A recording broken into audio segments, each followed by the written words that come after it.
First, remove the stock derby cover. It's a T26 Torx.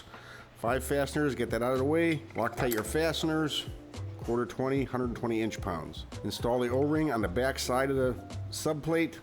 There's a notch at the top of the subplate for the window to clock itself. Install the subplate onto the primary with the 5 fasteners. Quarter 20, 120 inch-pounds. We're going to install the O-ring on the outside of the subplate where the window is going to fit.